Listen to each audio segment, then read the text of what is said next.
औरत शोहर की थक्कल का मजाक उड़ाती है और उसे मजीद दुख देती है, दर्द देती है। या रब, हमने देखा है कि इसके शोहर के हाथ छल्ली हो गए हैं मजदूरी की वजह से, मगर इस औरत ने शोहर पर रहम न किया।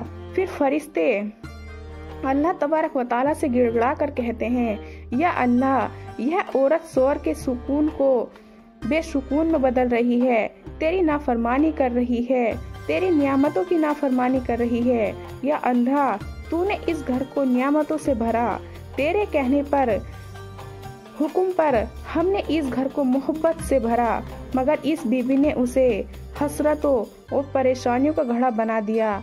ए इस्लाम की मुकद्दस शहजादी, वो शुक्र का अंजाम यह होता है।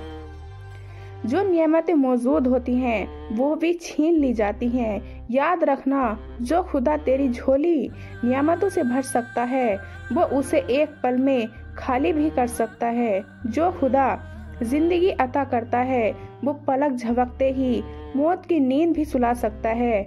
जिसे वो छीनने आए न कोई नहीं रोक सकता। खुदा तुझे जमीन पर चलने के काबिल बनाता है।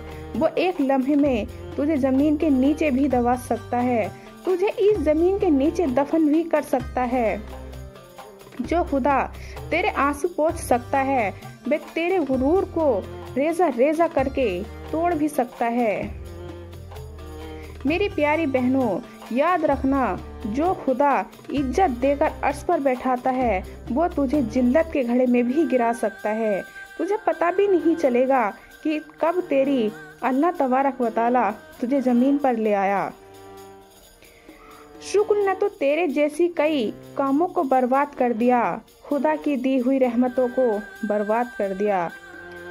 प्यारी बहनों, अगर अल्लाह तुमसे तुम्हारी नेमतें छीनना चाहे, तुम्हारी सांस लेना चाहे, तो तेरा वजूद मिट्टी में मिल जाएगा। जो खुदा रात को तेरे लिए सुकून लाता है वही खुदा सुकून को अजाब में बदलने की भी कुदरत रखता है।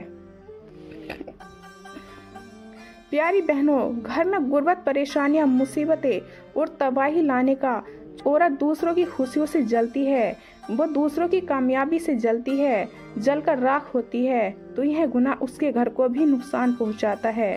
हसद करने वाली औरत कभी भी खुश नहीं रह सकती, उसका घर कभी भी एक बेशाक की जगह बन जाता है। प्यारी बहनों, घर में गुर्बत घर की बरकत और सुकून औरत की इबादत से जुड़ा होता है। यह घर को जो सुकून देता है औरत की नमाज से, औरत के कुरान पढ़ने से जुड़ा होता है।